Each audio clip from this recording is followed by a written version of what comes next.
টাকা থাকলে মানুষ কেনা যায়, আর টাকা না থাকলে মানুষ চেনা যায়। টাকা রে তুই এত মূল্যবান, তুই পকেটে থাকলে সবাই পাশে থাকে, আর তুই পকেটে না থাকলে কেউ নেই।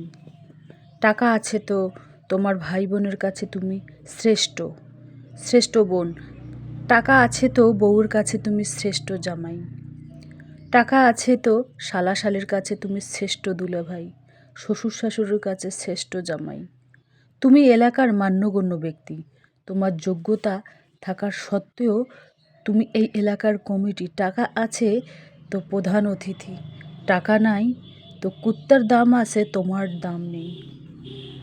টাকা আর সম্মান দুটো দুটো এক না। টাকা তো ভিক্ষা করলেও পাওয়া যায়, কিন্তু সম্মান এটা সৎকর্ম ভালো ব্যবহারের মাধ্যমে অর্জন করতে হয়। অর্থ সারা জীবন অর্থ সারা জীবন কিছু নেই, জীবনে কিছুই নেই। অর্থই তোমার জীবনের শান্তি, সুখ, ভালোবাসা, বন্ধুত্ব যা কিছুই আছে অর্থের দ্বারাই কিন্তু সম্ভব, তা কিছু কিন্তু অন্য কিছুর দ্বারা সম্ভব না। এমন কিছু করো ঘুমাইলেও যেন টাকা আসে।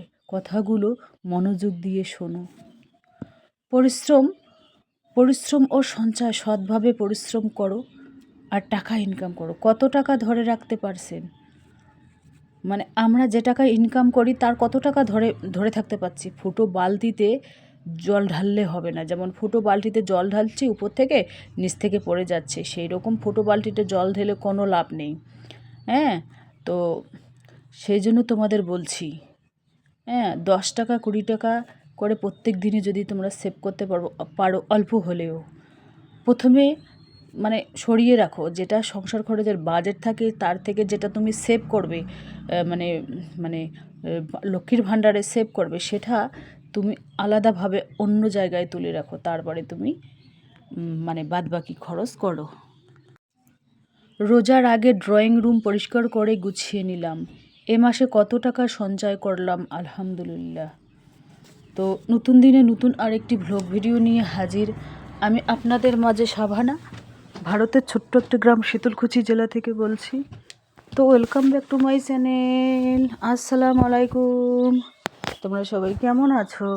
আমি আশা করি তোমরা সকলেই ভালো আছো। আলহামদুলিল্লাহ আমিও ভালো আছি, আর আমার পরিবার পরিজনদের নিয়ে আলহামদুলিল্লাহ আমি ভালোই আছি। আর আমার প্রাণপ্রিয় কলিজা আপু ভাইয়েরা, তোমরা সবাই কেমন আছো? আমি আশা করি তোমরা সকলেই ভালো আছো। তো বরাবরের মতো না, ব্লগটা আমি সকাল থেকেই শুরু করে দিলাম। তো চলো ব্লগটা দেখতেই থাকো, আশা করি খুবই ভালোই লাগবে। রোজার আগে ড্রয়িং রুম পরিষ্কার করে গুছিয়ে নিলাম। এ মাসে কত টাকা সঞ্চয় করলাম, আলহামদুলিল্লাহ। ডেইলি বাঙালি ব্লগ আর গ্রামের সাদামাটা জীবন। তো দেখুন, ড্রয়িং রুম তো আমার এক্সট্রাভাবে নেই। তো যে রুমটায় আমি থাকি সেই রুমটাকে আমি ড্রয়িং রুম ভাবি। যেহেতু আমি গ্রামের গরিব মধ্যবিত্ত ঘরের গৃহিণী, তো সেই জন্য আমার কোনো এক্সট্রা ড্রয়িং রুম নেই। আমাদের 2টা রুম খালি, 2টাই রুম, আর এছাড়া আমার কোনো রুম নেই। তো দেখা যাক উপরওয়ালা কতদিনে রুম তৈরি করে, বাস। আর নারীদের স্থায়ী যদি ঠিকানা থাকে, একটা রুম হোক আর 2টো রুম হোক, যদি শান্তি থাকে তাহলে একটা রুমেও সুখে থাকা যায়। যদি সংসারে শান্তি না থাকে তাহলে সুখ পাওয়া সম্ভব না। শান্তিটাই হচ্ছে মেন। শান্তি যদি না থাকে তাহলে কোনো কিছুই করা সম্ভব না। শান্তিটাই হচ্ছে মেন। তো যাই হোক, আমি আমার এই ড্রয়িং রুমটা যেভাবে আর কি গুছিয়ে নেই, সেই ব্লগটাই আজকে তোমাদের কাছে শেয়ার করব। এ মাসে কত টাকা সঞ্চয় করলাম সেই বিষয় নিয়ে তোমাদের কাছে আমি আলোচনা করব। আমি এ মাসে সঞ্চয় করলাম 3000 টাকা। তো দেখুন, সংসার চালিয়েও আমি কিন্তু 3000 টাকা সঞ্চয় করলাম এ মাসে। 3000 টাকা আমার হাজব্যান্ড যেহেতু আমাকে প্রত্যেক মাসে আমাকে কোনো মাসে আমার হাজব্যান্ড কিন্তু আমাকে প্রত্যেক মাসেই 7000 করে দেয়। আমি মিথ্যা কথা বলবো না, 7000 টাকা প্রত্যেক মাসেই আমাকে দেয়। তো আমার আবার একটা ইনকাম আছে, এক্সট্রা আমার একটা ইনকাম আছে ওই 7,000 টাকায় কিন্তু সংসার চলে না, 4জনের সংসার চলে না। হাজব্যান্ড যেহেতু প্রত্যেক দিন বাসায় থাকে না, উনি মাঝে সাঝে এখানে ওখানে যায়, তো হাজব্যান্ডকে বাদে দিলাম, তো 3জন ধরো, 4জনই ধরলাম। 1জন 2জন তো মেহমান আসে আমাদের বাড়িতে রেগুলার, তো 4জনই ধরলাম। 4জনের জন্য না 7,000 টাকা খুব টাফ হয়ে যায়, হয় না। আমারও কিন্তু টাকা ঢোকে সংসারে, আমারও 3-4 হাজার টাকা ঢোকে সংসারে। আমি যেটা ব্যাগের ব্যবসা করি, ডিম বিক্রি করি, সেখান থেকেও আমার টাকা কিন্তু সংসারের মধ্যে ঢোকে। আমি ওইগুলো হিসাব করি না। আর একজনের যদি ভালো মতো যদি আমরা 4জন খেতে যাই, কমসে কম 400 টাকা হলেও 12,000 টাকা মাস, আর 500 টাকা হলে 15,000 টাকা মাস। এটাই হচ্ছে মেইন কথা। তো ইনকাম কম হোক বেশি হোক সেটা ডিপেন্ড করে না, ডিপেন্ড করে কিন্তু মানে কতটা আমরা সেভ করতে পারবো, কত টাকা সেভ করতে পারবো, সঞ্চয় করতে পারবো, সেটাই কিন্তু ডিপেন্ড করে। তো যাই হোক, তোমরাও চাইলে আমার মতো অল্প অল্প করে টাকা সঞ্চয় করতে পারো। আমি কিন্তু বেশি করে টাকা সঞ্চয় করতে পারি না, যেহেতু আমার ইনকাম কম। ওই প্রত্যেক মাসে 7 থেকে 8 হাজার টাকা আমি ইনকাম করি। তো সেখান থেকে আবার আমার দল আছে 2টা, আমি দল চলাই। আমি কিন্তু হাজব্যান্ডের কাছ থেকে কোনো টাকা নেই না, দল যে চালাই, কারণ হাজব্যান্ড টাকা দলের নেইও নেই, আর উনি চলাবেও না। আমি নিয়েছি, আমি ধরো ঘরের আসবাবপত্র কিনেছি, বা নিজের জন্য কানের সোনার গয়না বানিয়েছি, বা মেয়ের জন্য কানের গয়না বানিয়েছি সোনার।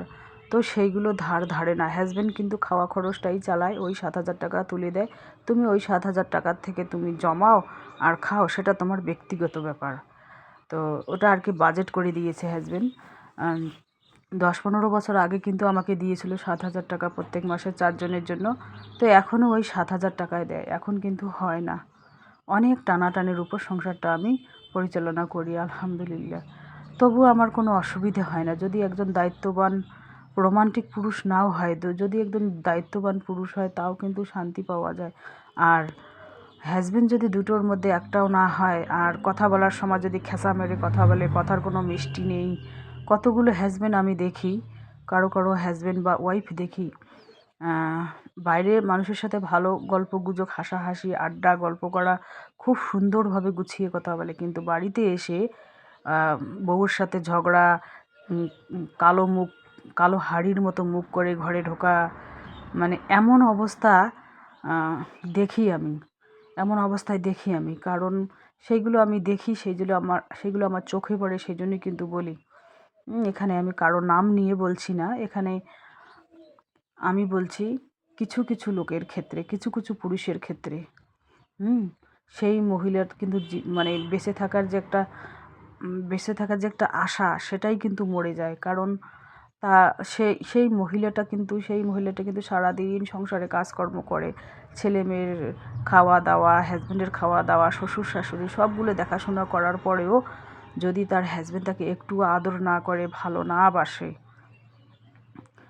তাহলে তার বেঁচে থাকার যে একটা ইচ্ছা, সেই ইচ্ছাটাই কিন্তু মরে যায়, বেঁচে থেকেও মরার মতো থাকে। আরেকটা কথা তোমাদের বলছি, যে বউটা দেখবে সবসময় সাজুগুজু ঘোরাফেরা এখানে এখানে ওইগুলো পছন্দ করে, দেখবে তার উল্টো দিকে তার হাজব্যান্ড পছন্দ করে না ওই সমস্ত। তো সেই হাজব্যান্ডকে মানিয়ে গুছিয়ে নিতে হয়, মানিয়ে গুছিয়ে পটিয়ে ভুলিয়ে ভালিয়ে কিন্তু মানাতে হয়। এটাই হচ্ছে মেন কথা। একটা হাজব্যান্ডকে মানানোর দায়িত্ব তার স্ত্রীর, তাই না? আর মিষ্টি কথা দিয়ে কিন্তু অনেক কিছুই করা যায়, আর লড়াই ঝগড়া করে কিন্তু কিছুই পাওয়া যায় না। এটাই হচ্ছে মেন কথা। তো এই যে দেখতেই পাচ্ছেন, আমি কিন্তু এই রান্না খাওয়া করে আলহামদুলিল্লাহ চলে আসলাম মুরগির ফার্মে আর কি, ডিম কেনার জন্য চলে এসেছি। এখান থেকে আমি মুরগি কিনবো, আমার আশা আছে 1-150 পিস মুরগি, দেশি মুরগি আর কি, আমি পরিচালনা করব, যাতে ডিম সুন্দরভাবে ডিম দেয়, প্রোডাকশন দেয়, যাতে ভালো লাগে আর কি। এই যে দেখুন, ডিম কুড়িয়ে আনছে আমাকে ডিম দেবার জন্য। এই কাকিমাটা খুব পরিশ্রম করে, এনার ছেলেও খুব পরিশ্রম করে। এই যে দেখুন, ডিম নিয়ে আসলো, আবার ঘর থেকে ডিম নিয়ে আসবে। আর ছাগলগুলো ওখানে আছে, এনার অনেক সুন্দর সুন্দর মোটা মোটা ছাগল আছে কয়েকটা। এনার বড় ছেলে খাইতে বসেছে, আমি ব্যাগ নিয়ে এসেছি ডিম নেবার জন্য। আর মানে এটা হচ্ছে বিকাল টাইম। তো এই যে দেখতে পাচ্ছেন, বাড়িটা অনেক সুন্দর, অনেক বড়, ভালো লাগে। যে ডিমগুলো দেখতে পাচ্ছেন, অনেকগুলো ডিম। এইগুলো আমি নিয়ে যাব, ওই ড্রামের মধ্যে নিয়ে যাব, না হলে আবার ভেঙে যাবে। তো চলো টাটা, আল্লাহ হাফেজ।